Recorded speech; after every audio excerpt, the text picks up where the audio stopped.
Good morning বন্ধুরা। দেখো আজকে শনিবার, অনেকদিন পরে বৃষ্টির পরে কি সুন্দর রোদ ঝলমল করছে আকাশ। আজকে আবার একটা নতুন ভিডিও নিয়ে চলে এলাম। দেখো সকালে সব কাজ সেরে নিয়েছি, নিয়ে রান্নাঘরে রান্না করতে বসে গেছি। মেয়েদেরকেও টিফিন দিয়ে দিয়েছি। আজকে খুব সিম্পল রান্না করা হবে। আজকে নিরামিষ বাঁধাকপির তরকারি করব আর পটল আলু চিংড়ি করবো। ওর পাশে ভাতটাও বসিয়ে দিয়েছি। আজকে অবশ্য আতপ চালের ভাত করব, কেননা ওই চালটা যে এনেছি সিদ্ধ চালটা প্রচণ্ড সময় লাগে। স্কুল যাওয়ার সময় চালটা রান্না করতে এতটাই সময় লাগে যে বিরক্ত লাগে। এর পাশে দেখো শুকনো লঙ্কা জিরে ফোড়ন দিয়ে আলুটাকে ভেজে নেওয়া হচ্ছে। ভেজে নেওয়ার পরে বাঁধাকপিটাকে আমি দিয়ে দিয়েছি। দেখো বাঁধাকপির সঙ্গে একটা গাজর আমি কুচিয়ে দিয়েছি। আমি মাঝে মাঝে বাঁধাকপির সঙ্গে গাজর দিই, একটু বেগুন দিয়ে দিলাম, একটু শিম দিয়ে দিলাম এবং অন্যান্য সবজি দিয়ে দিই। এমনিতেও তো সহজে অন্য সবজিগুলো খাওয়া হয় না তেমনভাবে আলাদা করে, একটা সবজির সঙ্গে আরেকটা সবজি মিশিয়ে দিলে একসঙ্গেও রান্না করা যায় আর খেতেও ভালো লাগে। সামান্য হলুদ আর নুন দিয়ে এটাকে একটু চাপা দিয়ে জল দিয়ে রেখে দিয়ে তারপরে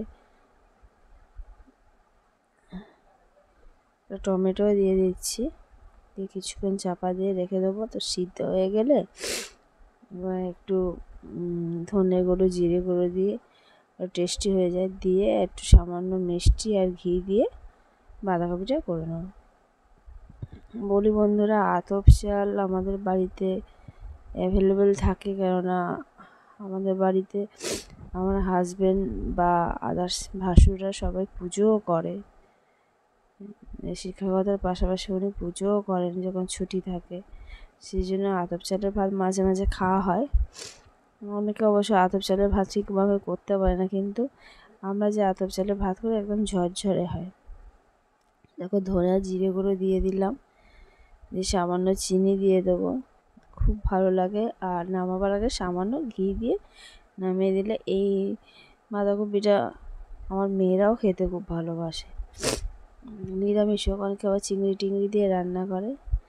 আর ও পাশে আজকের মাছও আসেনি বন্ধুরা, সে ফ্রিজে অল্প চিংড়ি ছিল। আজকে ভাবলাম সবজি যখন আছে পটল, তার একটু চিংড়ি দিয়ে একটু পটলের তরকারি মতো করি, খুব সিম্পলি। কেননা আমি দেখেছো তোমার তেমনভাবে কোনো মশলাদার খাবার খুব কমই করি। স্কুল যাওয়ার সময় তো হালকা খাবারই আমরা খেয়ে স্কুলে যাই, সারাদিন স্কুলে থাকতে হয়। হালকা খাবার খেয়ে গেলে শরীর খারাপের সম্ভাবনা থাকে না। দেখো ঘি দিয়ে দিলাম, দিয়ে নামিয়ে দেবো সামান্য নেড়ে চেড়ে। আর ওপাশে বাড়ির সমস্ত কাজ হয়ে গেছে। মেয়েদের সকালবেলা আজকে হরলিক্স করে দিয়েছিলাম। কাল ছোটো ওর মেয়ে রাগ করেছিল না, ওর জেঠিমাকে বলেছি কিছু কাপড় জামা কাচতে। ওর জেঠিমা বলো ঠিক আছে, অসুবিধা নেই, তুমি কাজ করো, রান্না রান্না করে নাও, আমাকে দেবে, আমি কেচে আনবো। তা দেখো বন্ধুরা, চিংড়িটা কেটে ফ্রিজে রেখেছিলাম, সেটাকে নুন হলুদ দিয়ে ভেজে নিচ্ছি। চিংড়িটা ভেজে তুলে নেওয়ার পরে যে সামান্য তেল আছে ওই তেলেই আমি রান্নাটা করব। আমি প্রথমে একটুখানি আলুগুলোকে দিয়ে দিলাম, দিয়ে ভেজে নিয়ে তাতে এই 2 মিনিট আলুগুলোকে ভাজার পরে যে কেটে রাখা পটলগুলোকেও দিয়ে দেবো, দিয়ে পেঁয়াজগুলোকে দিয়ে দেবো। একেবারে ধীরে ধীরে সবগুলো, খুব বেশি ভাজবো না, কারণ বেশি ভাজলে সেটা একটু কড়া হয়ে যাবে।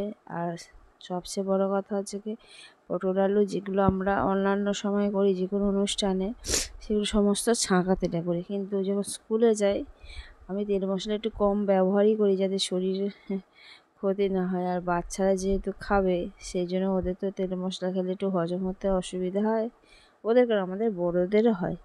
খুব সামান্য এই দেখো আদা আর রসুন গ্রেট করে রেখেছিলাম, ওইটাকে দিয়ে দিচ্ছি। তোমরা বেটেও দিতে পারো, অসুবিধা নেই, তবে আমি স্কুল যাওয়ার সময় তো বাটার অত ঝামেলা রাখি না, একটু গ্রেট করে খটখট করে দিয়ে দিলাম, দিয়ে নামিয়ে দেবো।